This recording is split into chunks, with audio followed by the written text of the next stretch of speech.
Hello and welcome to you all. This is Teresa from Rochester in Kent in the UK. Before I get very farther on with this, I'd just like to say thank you very much for everyone who viewed the last project. I was really overwhelmed by the amount of people who watched and subscribed, and I'd just like to say thank you all to you all. I'm just delighted with the way that the subscription rate went up. So thank you. Now today I'm going to keep the introduction really short because I don't want this to be a long project. If it gets too long, I'll probably do it in two parts. But today we're going to do some wax resist and slow stitching, hence the title, that they meet. I did batik a long time ago. I didn't quite enjoy teaching it because there was so much to it, but recently I've been watching AmandaTrought. She is a lovely person. She showed everybody, her viewers, how to do a wax resist very simply, and I just wish I'd known how to do this when I was teaching. So I'm absolutely hooked on it. So all credit to Amanda, and if you want to see a professional do this, then may I suggest at this point you go over to her channel. She's just wonderful in her art. So I'm going to jump in with 2 feet and do this, and I have to say it is really enjoyable and it is addictive. So be warned, at this stage it's addictive. You may be wondering what this is. This will all become clear in a minute. So grab your coffee, your tea, your herbal tea. What am I drinking today? In my flask I have some sort of herbal tea for the metabolism, and it is delicious. On that note, snuggle down and get comfortable, and the first thing I've done is get what I need together. I've got my fabrics over on the side, candles, I've got fabric paint, brushes, matches. I've got all sorts of things here that I need. You may be wondering what this is. Some of you might know already. If you can see this is actually a very small oven, and it's meant for enameling. It's supposed to be very safe. It's meant for enameling at home. The little tea lights go inside here. All 3, 1, 2, 3. They sit very snugly in there. Ooh, you can see that. So the 3 are in there, and then there's an assortment of tools that you get with this.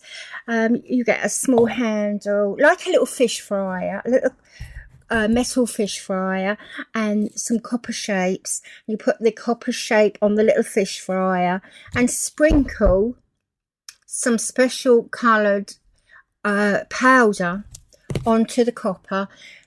Place it on there, cover it up, and you leave it for a little while until it all melts, and then you lift the lid. You get another tool, and you pick them up and you put them down to cool, and the powders, they mix, and you end up with whatever shape copper, a piece of copper that you've used. You end up with that covered in these most beautiful shiny enameling powders that have now melted, and it's just lovely. It really is lovely.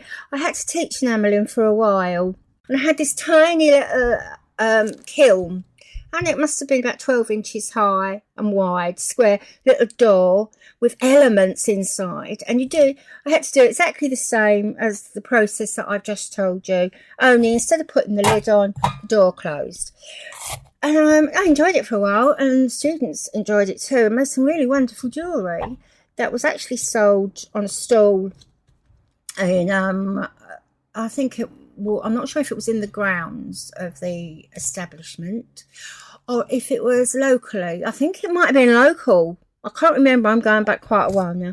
But anyway, so this is what I'm going to use to melt the wax. Now, you can also use this. Bought it this week. Haven't used it yet, but I think this might be a better idea than maybe this. This gets very hot, as you can imagine. It's metal. whereas this doesn't. But for the time being, I'm going to use what I feel belonged to my stepson's hamster, who unfortunately dies a little while ago. And my stepson was going to throw this out, and of course, oh, what are you doing? What are you doing with this precious thing? I can use that. So he cleaned it up and gave it to me, bless him. And this is to melt the wax. Well, these are to melt the wax, those, and this is the wax that is going to be melted. Now, because I'm in an enclosed space, windows are open, so if you do this, make sure you're well ventilated. I don't need this, so I'm popping the lid to the oven on one side. Now, I don't normally do this, but for health and safety reasons, and because I'm upstairs alone, I'm going to place this in just an ordinary tub like this, and I'm going to add a little bit of water just in case anything should go wrong. You can see that I've been to many health and safety lectures over the years. Oh my goodness, didn't we have to go to some in the 80s?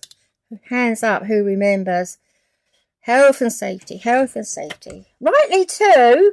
I've worked in some unusual environments, and health and safety has always been paramount for all sorts of reasons. I've lit that. I'm just going to put some water in here, just for my own peace of mind, really, and because the health and safety lectures were not wasted on me. Bottle of water here in case I do need to put the candles out. Well, let's have a look there.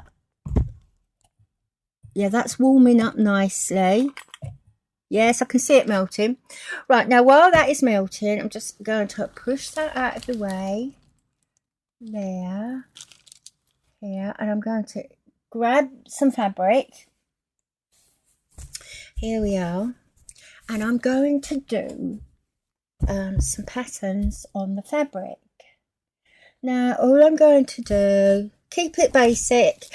If you're a bit nervous about drawing, because I know lots of people are, and there's nothing wrong with that. Oh, what's that? TV's just come on. Oh my goodness. It's haunted. We're haunted. Right, so let's take this one, and this will make it a lot easier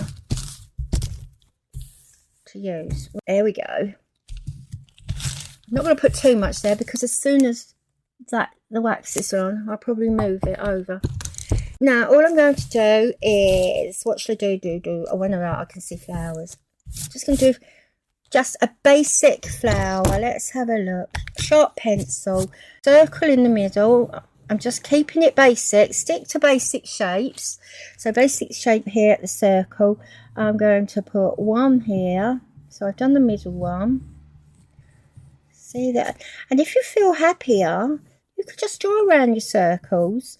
Find something this big, or as big as you want, and just draw. So, no, I'm not going to do any more here. I've actually got carried away with this one. Now, I've got a collection of brushes here, all different widths, lengths, including a couple of very cheap grandchildren's brushes from little sets here. I've got some really nice ones that I don't really want to use for wax, but hey, needs must do. I've got a nice brush here. I've got a makeup brush as well, but I'm going to do this. Use this fine little brush here. Might have to change it for something a bit wider.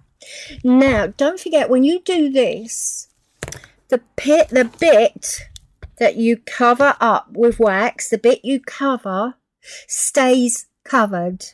So if I cover this with wax, that is going to stay covered when I paint it with the fabric paints, and it will remain white, or the colour of your background fabric. Okay, so let's make a start. Oh, that's good. That has... Now, don't be worried about doing this. Can you see that? This is an absolute pleasure.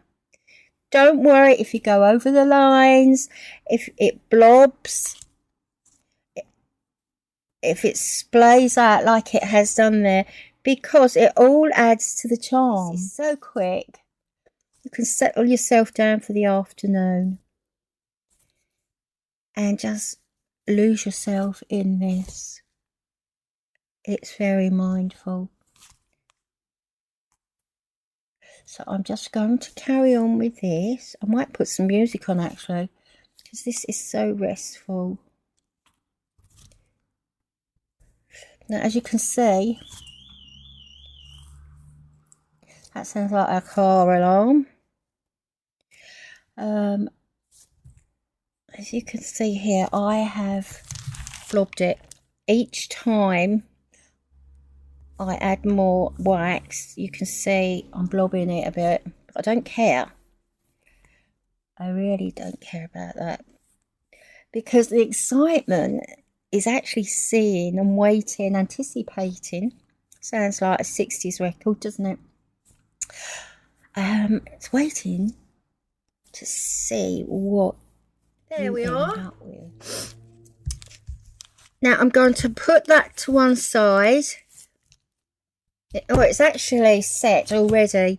I'm going to do a couple more. Now, if you can see here, that's the back. So the wax has gone right the way through. So that will ensure that the white piece of fabric will remain white. And then I'll start another one. I think I'll do another flower. Right, so that one's done as well. So that's 2. I'm going to carry on and do a few more, and then I'll get back to you. Now, before I do go, I don't think I mentioned the fabric to use. Use a lightweight. I find it best to use a lightweight fabric where the wax will go through quickly and won't just sit on the top, on the surface of the fabric. The pieces of fabric are ready for painting. And I'm using AmandaTrought fabric paint, signature. This is really nice paint. Right, now I'm going to take one of these. Oh, I've got quite several to choose from. I think I'm going to go for, let's go for this one. Okay, I'm going to go for this, and I'm going to put it on the side here so it's facing you. Now, what I'll do, I'm going to just put some masking tape all the way around, just to stop it dancing. There we go. Collection of paints. Oh, water. I want some water in my, to clean the brushes. So we can bring that down here. So water there. I'm just going to make a start. Right, let's have a look. What should we go for first? I think I'm going to go for, let's go for a really nice red. And I don't think at this stage I'm going to do any colour mixing. I have a tray here. Oh, in case I do. Oh, I'll tell you what, I can use that in case I need to colour mix, but I don't imagine I will. Right.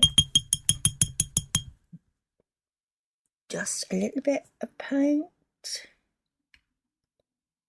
Gonna put some in there. Might just thin it a tiny bit with some water, because it's very, very thick. Oh, you can't see, sorry. I popped it in there. I'm just going to thin it a tiny bit with some water. And then straight onto the fabric. Now don't forget, where the wax is, it doesn't matter if I go over it with the paint, because the wax will stop the paint from being absorbed into the fabric. So the wax, as I said earlier, will remain white. Sorry, the wax will make the fabric remain white. So let's do, shall I alternate them? Now I've loaded up with, yeah, now I've loaded up with red. I think I'll You know what? I think I'm going to do them all red. Yes, change your mind. All red. Look, you can go right over the wax. Now, if you wanted in batik, what you would do before you paint is crinkle up the fabric, screw it up so that it cracks the wax, and that way the paint will then run into the cracks and you get that nice crackled effect of batik. Oh, this is lovely to do. So go across those. I'm going to do it one way. Oh, I think I need a bigger brush for this. And the last couple of brush strokes here. There we go. How's it looking on the screen? Yeah, we've got this dark area here against the light area.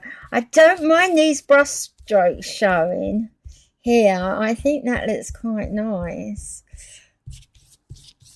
Yeah. Right, so that's done. Now that needs to dry. Now I'm going to do the same with all the others, and once they're done, we'll have another look at this one, and we'll move on and add some embellishments. I'm going to start with this one. Now you want something quite sharp, but not sharp enough to make a hole in the fabric. This is just casing from a tea light, and very, very carefully just going to scrape the wax off. Now I have done this with my fingernail before, but I thought I'd do it with this, and it's working really well. Now you can also iron this off, but what I like to do is just get off the majority of the wax and then iron the rest.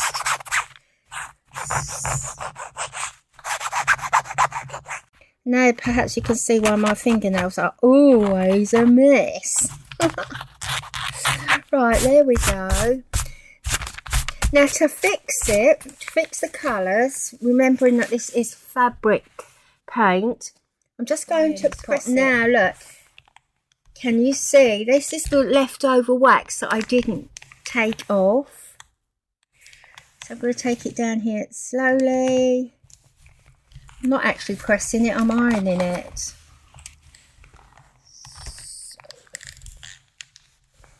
Now these pieces of paper here are quite nice to keep because you see what's happening. I thought I'd got more wax off of there actually, but it doesn't look as if I did. So we'll take that off. You see that? That's cool, isn't it? That's really cool. There we go. And we're going to put another piece of scrap. Let's have a look. Another piece there. Just to make sure. Because this will make it a whole lot easier to sew. Just top stitch over. Now I should do this to all the other pieces that I've done. I won't do it all on the camera because you've seen this now, and this is exactly how I'm going to do the others, and it will give a really nice surface to the sewing. Right, can you see that there? Oh, it's looking good on the screen. Actually, I hope it looks all right on the screen because it looks better on the screen than it does in front of me. And you can see where we saved the white bits under the wax. Now, have a piece of felt here. It doesn't have to be felt. It can be any fabric that you have. But I like to give it quite a nice firm base. Oh, that's only just going to go on there.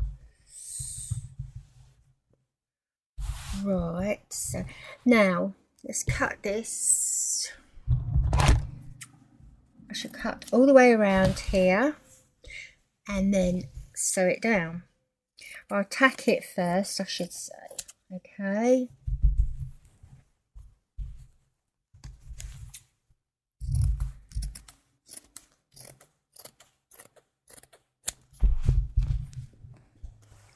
Right, I'm going to tack that in place. If I had more than one pin, I would actually pin it, but goodness only knows where the pins are. Now I should tack that all the way round and put this to one side until I get all the others to the same position. Here's a little look at how far I've got.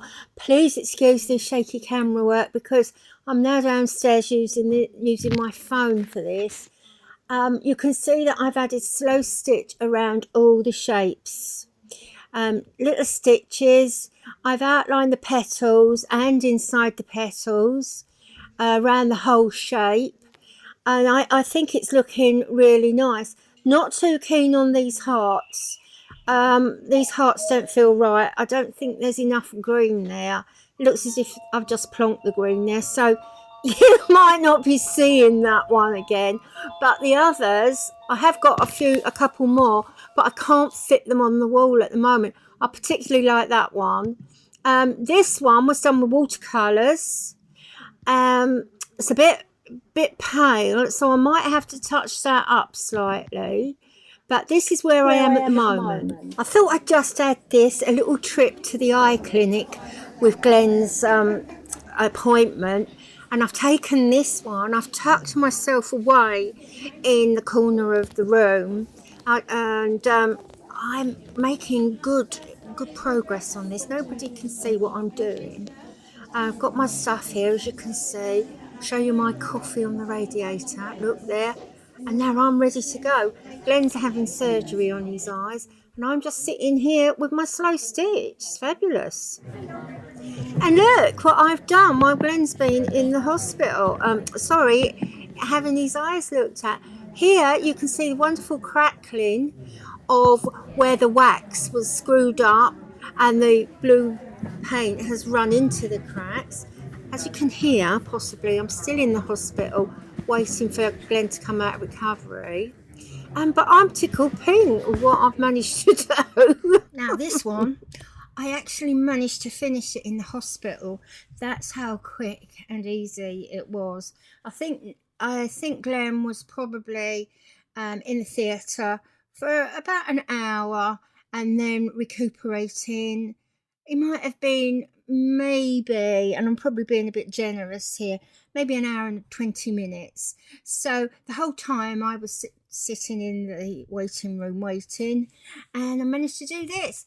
And I was so pleased because not one person asked what I was doing. But then I realised, oh gosh, it was an eye clinic. So, love those people. I suppose a lot of them couldn't actually see that I was sitting in the corner doing this. I don't know why, but I do feel sometimes a bit on show when I do get some work out in public, and it does create a lot of curiosity, which I'm not very good at, really. I don't like that sort of attention. But anyway, the eye clinic was literally the ideal place to sit and do this, and it enabled me to finish this one. So as soon as I got home, I finished the others. So that one, I'm just going to flip through these now and show you how they're looking. This one, now the slow stitch on all of these just follows the shape. You can see on this one, the slow stitch is literally following all the way around the shape here. And by doing that, when it reaches the edge, like here and here, it forms another shape that needs to be filled in. And we have the slow stitch coming around here, following the leaves around here, and then around there, creating another shape here. So there's really a lot of movement, I think, in this sort of slow stitch stitch where you're following the shape and you're not just going up and down in lines. So that's another one. Now the biggest question I have now is whether or not to actually embellish these shapes. Obviously I want to keep the white bits white because that is where the wax was, so I don't want to do anything with the white. But do I fill these in, put a few stitches in them, or just leave them and have it as wax resist with slow stitching? This one, slow stitching is very faint on here. It's even faint, you know, as close as I am. The colours are very, very pale. I like this, my little freehand elephant. I forgot to put a tail in there, so I could do a wiggly one. So this one seems to be the odd one out though, because the rest are flowers. I don't know what made me do the elephant, but it was fun to do. I do like this one.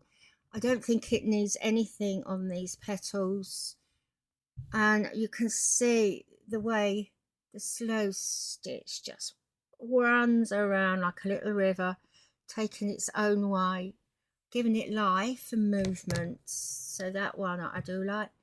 This is the one with a watercolour base. Now these aren't to be washed, they're purely for decoration, so I might use this one. Now I did actually go over the lemon here with the yellow fabric paint. I went over it again here, and the green is fabric paint. So that is why it's looking maybe a little bit different. You're looking at that thinking, I don't think it looked like that. No, it didn't. I have literally touched this up with some fabric paint. And I like this as well, with the big slow stitching. And slow stitching, as we all know, is just a running stitch in and out. This one as well. Now I've had to resist the urge. I think I prefer it that way. Yeah, this one as well. I've had to reserve the urge for putting more stitches on here and here, or sequins. I did get the sequins out actually and put some along here, just lay them down, and I didn't like it. But I'm so used to embellishing heavily that this feels a bit strange. I didn't know whether to break these up into shapes or leave them. So that is the next question I'm going to ask myself. This one I'm not sure about, and I'm not sure if this one will be used. It will come in useful for something, maybe just in my idea design book, we'll see. So yeah, I'm putting that one over that side. This one too, I don't think I'll be using this one either. The fact is, I just don't like it. It's this one, which I actually like the dots on here, the spots. I like the background. This, all I can see is a duck. Now once you've seen that, you're not going to unsee that. You see that duck there? I don't know where that came from. That was the making of a leaf. So just for the time being, I'm going to put that on the side as well. But I'd like to save some of these in little pieces. And maybe, yeah, I think that would be the best thing to do with some of these. Just save me little pieces and see where that goes. So these are the ones I've saved. I need just a little while to figure out whether I'm going to embellish them or if I'm just going to jump in with 2 feet and finish them off. Now at this stage, what have I got here? I've got 6. Now I don't know, to be honest, what to do with them. Whether to sew them together, make a hanging, which is what I think I started out doing in my head, a little hanging, or to make a round, you know, one of those sausage type cushions. They're about, oh, so long, and they're round like sausages with tassels on the end, which would mean curving these round. Maybe which would mean no. Take that back. I think I'm going to stick to hanging. So I'm going to sew all these together. Now, after sewing them, if I decide they need embellishing, I can do it as one piece. I might have to save these two for another day. As much as I like them, I think I might save them because I don't want an enormous wall hanging. That one blends. This one might be out of place because it's an elephant. I don't know what made me put an elephant in the middle, but he's quite a little cheeky little chap, isn't he? So he'll come in useful for something else. Okay, so at the moment I'm going to stick to these four, but it doesn't mean to say when I come back that I won't have used these or something else. Okay, so I'm going to make headway and get back as soon as I've trimmed these and possibly sewn them together. So what I've done, I've put them into pairs and I've put face to face like so and just tacked along them. I've done that to both sets here, right sides together and machine sew. So when I open them like this, they're nice and neat, ready to machine sew. And I will machine sew them. I will sew them just where the tacking is. Now after I've done that to both, what I will do is take each one side by side, try and marry up the join here as much as possible. Right sides to right side, marry the join if you can. It doesn't matter if you can't. Tack them and then machine sew right the way along the two. So when I open it up, the four of them are going to be joined into one piece of fabric. Okay, so and as soon as I'm sewn together and I managed to join them in the center, it's not too bad, it's just a fraction out, but that doesn't matter. And I've looked at them and I'm thinking, yeah, I am really pleased with that. I've tried the elephant one, two of these on the end, and I don't think it adds to it at all. There's the elephant one. Perhaps had I had another flower one, I might have changed my mind.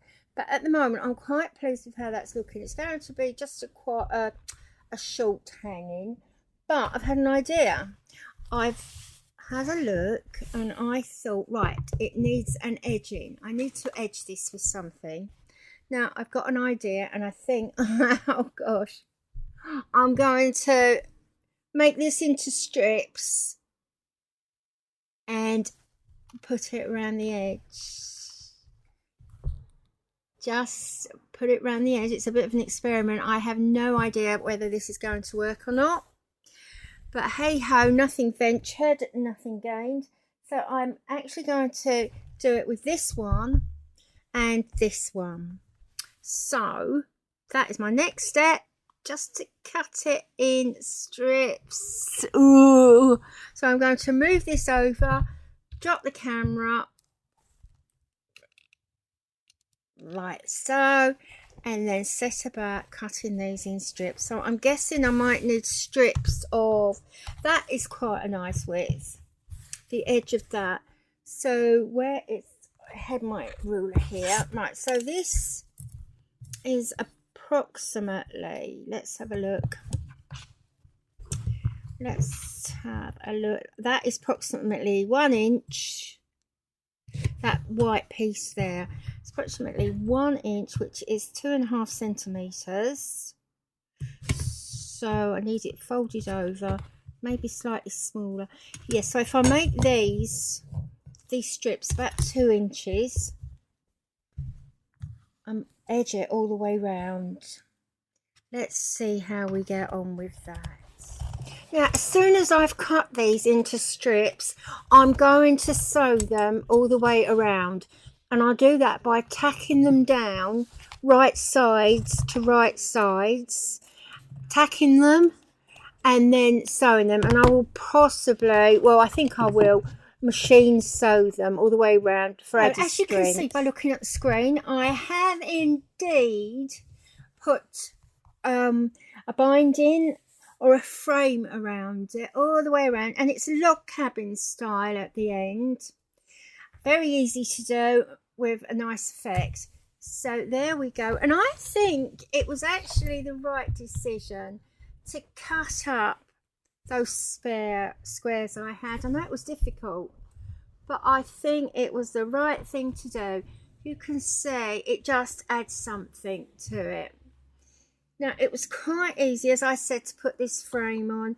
No secrets, just the strips, right side to right side, and just sewn all the way down, and then the next strip, right side to right side, and all the way down until I did it 4 times. Now, the back is just a plain piece of fabric. You've seen this many times before on my table when I rest on it. So that's all that is. And that's as well right side to right side, although this hasn't got a right and a wrong side, so that didn't matter. And seam all the way around with just a little gap left here to put my hand through. It's just as wide as my hand to pull it in through the right way. Now at this stage it would be quite nice to stuff it as a cushion, so there's that option. You could fill that with stuffing or a cushion. It's just really lovely, and a lot more of these would make a beautiful bedspread. I think you could do all sorts of things with this. Now I always go back to a bag, nice summer bag, a big envelope bag even. That would be quite nice, a big envelope bag like that way. That's very rough, but you get the idea, the envelope bag.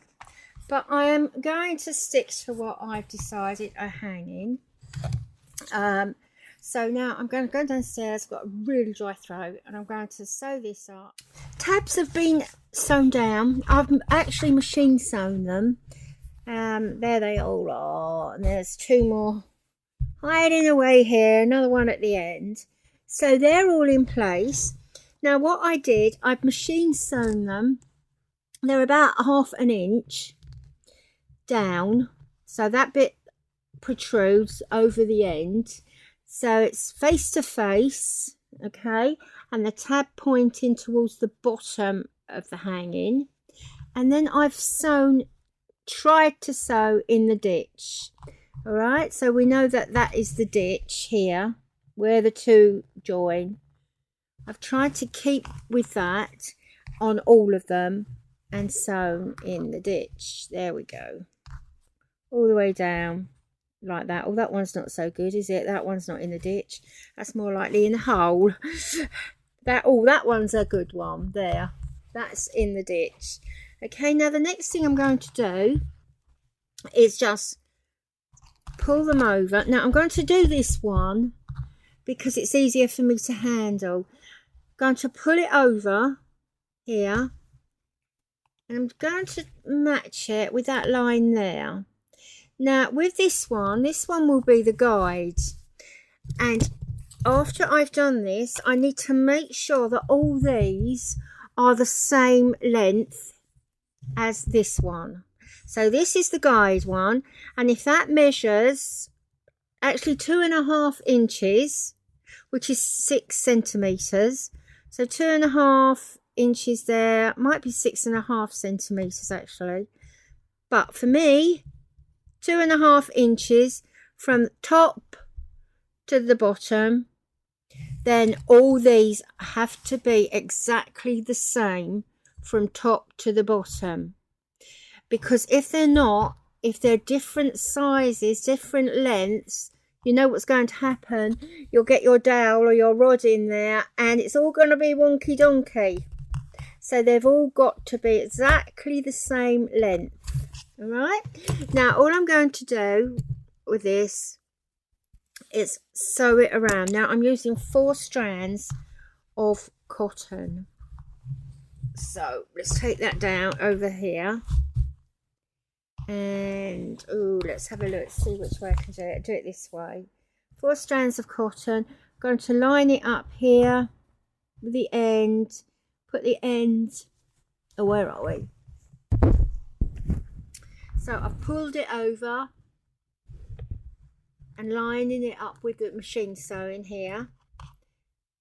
I'm going to lay it on that machine sewing. So that's a nice guide there. You might want to pin it. Now I found some more pins since last time, so I'm feeling quite rich. I've got 3 pins now, I think. I'm just going to hold that one down there, and then I'm going to sew down there and along the long edge here, and then up the side, and that should secure it. Now I'm going to use a slip stitch. You can use any stitch you like to secure it. Let me make this a little bit bigger. Where are we? Whoa! Let's take that off there. It's very cramped here at the moment. So just from one side to the other, here we go. I'm going to place them quite close together because that's going to make it stronger. All right, and I'm going to go all the way around the edge like that. So that's the first one sewn on. Give it a nice secure knot there, and then lose it underneath in the seam allowance somewhere. There we go. And that is that. Simple as that. Must have taken 5 minutes. Okay, so I'm going to do the same. Now with the others. Bring them up, make sure they all measure the same, and then I'll sew them down. And then I'm going to look at these right at the end, just to make sure that I need them on there. Hopefully next time you see it, it might even be finished. Well, it is indeed finished. It's now hanging in the garden on the fence. There's a lot of noise going on at the moment because there's a light aircraft going across the house. I can't find anywhere in the house to hang this. I've had to bring it out into the garden. Now, as you can see, it's very bright. This is now on the brick wall where I think it's a bit more secure. It's hanging on doweling. All the pieces are finished. I did add some feather stitch and French knots on the top right one. It didn't work, but I've left it. Also added a pinwheel, 2 pinwheels. They didn't work, but I have left them. You can see the pinwheel there, the green one. They didn't add anything, the stitchery, so I've decided to leave it there and call it finished, and I thoroughly enjoyed it. And if you stayed to the end, well, thank you very much. I do hope you enjoyed this, and I hope you have a go because it's a really nice thing to do. Oh look, it's fallen off. It lasted long enough. It was never going to stay up for long. Anyway, take care everyone and keep safe, and I'll see you soon.